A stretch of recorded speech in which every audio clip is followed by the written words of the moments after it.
teman-teman, ya di video kali ini kita akan membahas tentang strategi bisnis retail di bagian top funnel. Jadi gimana sih caranya kita naikin brand awareness? Sebelumnya udah dibahas ya di video sebelumnya. Ini adalah platform yang bakal dipakai, ini adalah tipe-tipe produk yang bakal dipakai. Jadi teman-teman dua hal ini harus dilakukan ya. Jadi tipe produknya apa? Misalkan kalau di top funnel ya, kita bicara orang biar tahu brand kita dulu, mereka lihat-lihat dulu. Kita harus bikin Instagram account ya. Jadi kita bikin Instagram account, kemudian di Instagram account itu misalkan penuh dengan katalog, lookbook, campaign, sama tren. Jadi orang-orang tadinya nggak tahu brand kita jadi kepoin, katalognya lucu-lucu juga ya. Ngelihat story, oh iya lucu-lucu juga, ternyata udah dipakai sama si A, udah dipakai sama si B, udah dipakai sama si C, ya sama artis A, artis B, artis C, dan seterusnya. Jadi teman-teman nanti bisa pakai Instagram, YouTube, TikTok itu juga bagus untuk brand awareness. Jadi teman-teman bisa bikin konten-konten yang mungkin lucu-lucu ya, tapi sebenarnya di situ ada brand placement-nya ya. Jadi misalkan brandnya A, brandnya B, itu nanti bisa dilakukan ya. Kita akan lihat contoh-contohnya nanti ya. Lalu teman-teman nanti bisa collab, kemudian bisa media PR, pastikan ini, dan bikin offline. Oke. Nah, jadi kita akan lihat beberapa contohnya ya. Misalkan ini contohnya ini bisnis di bidang fashion. Oke, jadi di bidang fashion itu collab bikin koleksi baru ya, bikin baju-baju yang mungkin berbeda dengan yang lainnya.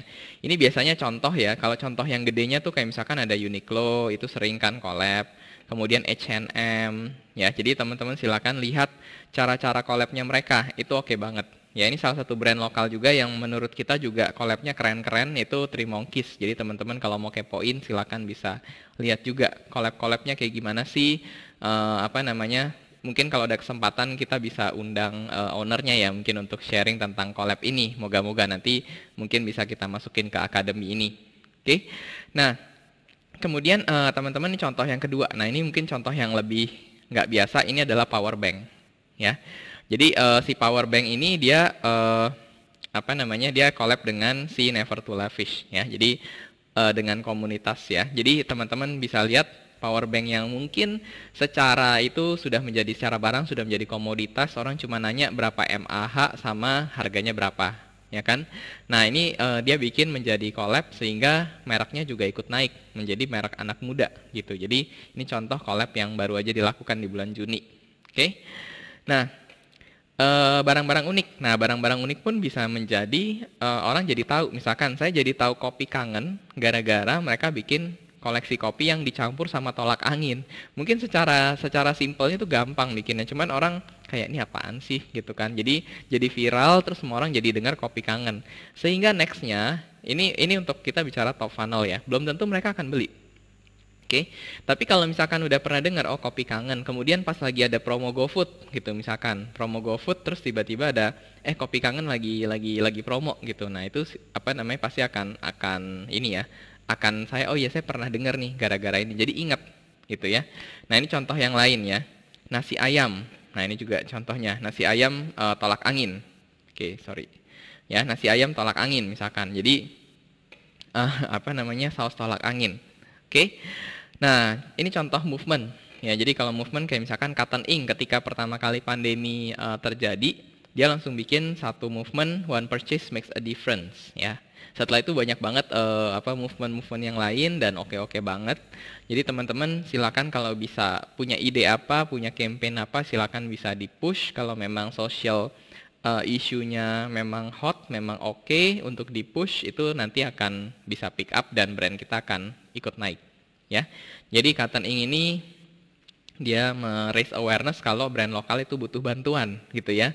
Jadi silakan jangan lupa untuk tetap membeli. Oke.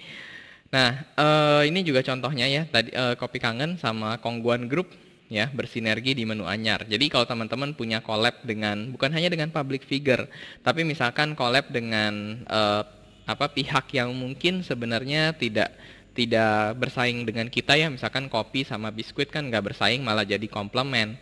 Nah, itu teman-teman silakan bisa collab. Oke. Nah, ini contoh campaign ya. Jadi campaignnya adalah Shopee 11.11 Big Sale.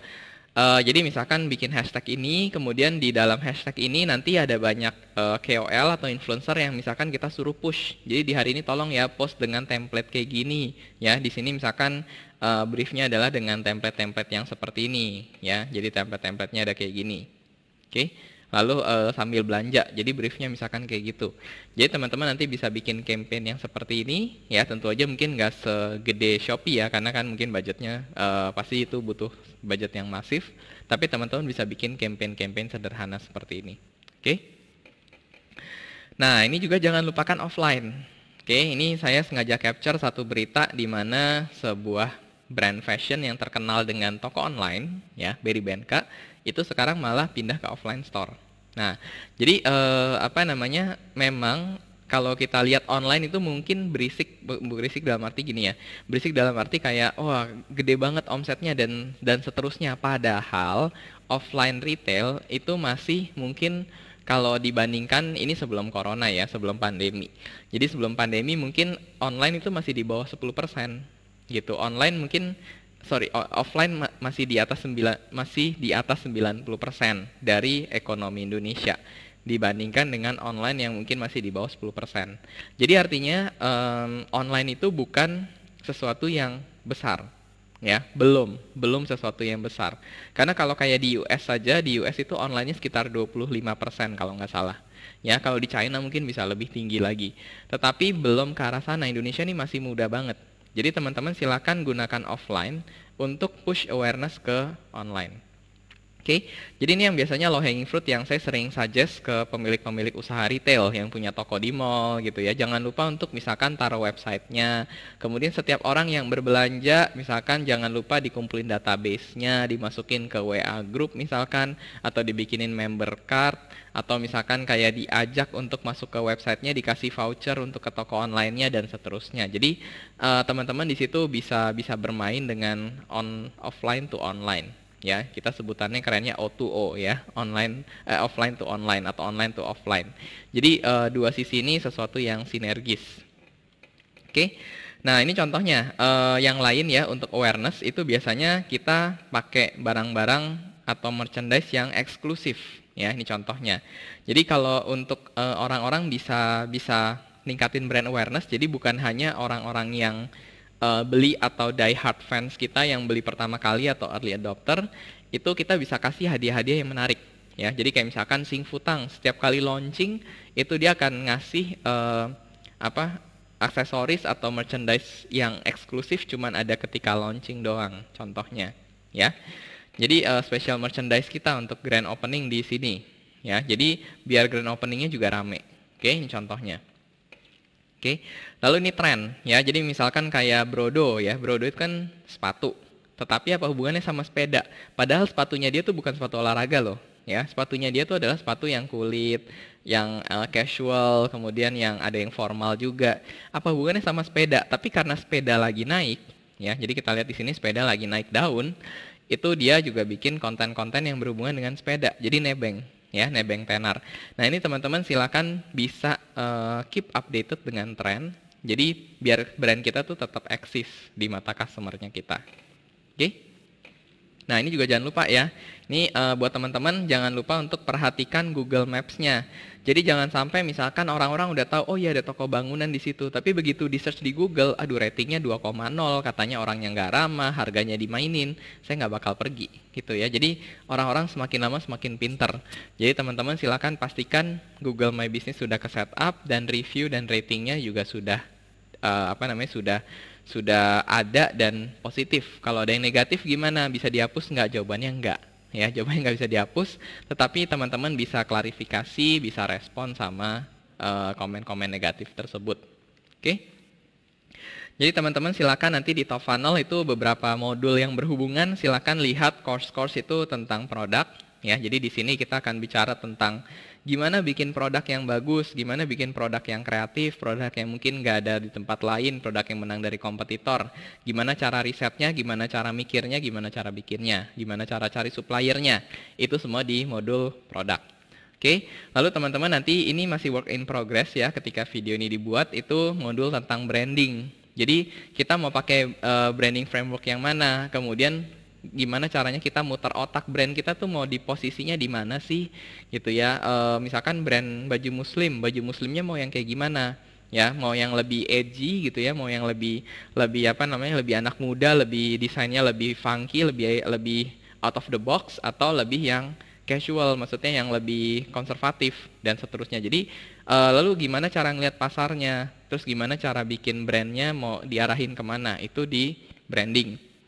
Kemudian yang ketiga, teman-teman nanti mungkin bisa coba cek di Google My Business ya. Di Google My Business ini nanti teman-teman bisa lihat di gimana cara bikin Google My Business, gimana cara memastikan kalau kita di search di Google Map itu kita yang akan muncul pertama, kemudian rating sama review gimana, cara masukinnya, kemudian foto-foto gimana, reply-nya seperti apa. Kalau misalkan lokasi kita sudah diklaim sama orang lain, bagaimana juga, itu semua dibahasnya di sini. Oke, mungkin ada beberapa juga yang teman-teman nanti bisa lihat ya. Nanti kita akan punya modul namanya Instagram juga. Jadi Instagram organik, bikin kontennya mesti seperti apa, bikin konten kalender, bikin agenda, itu juga akan ada di sini ya. Jadi nanti teman-teman bisa cek juga modul-modul ini yang berhubungan dengan top funnel. Oke. Itu aja mungkin teman-teman yang saya mau share di bagian top funnel ya. Terima kasih, kita akan ketemu di video selanjutnya yang membahas tentang middle funnel dari bisnis retail. Oke, terima kasih teman-teman.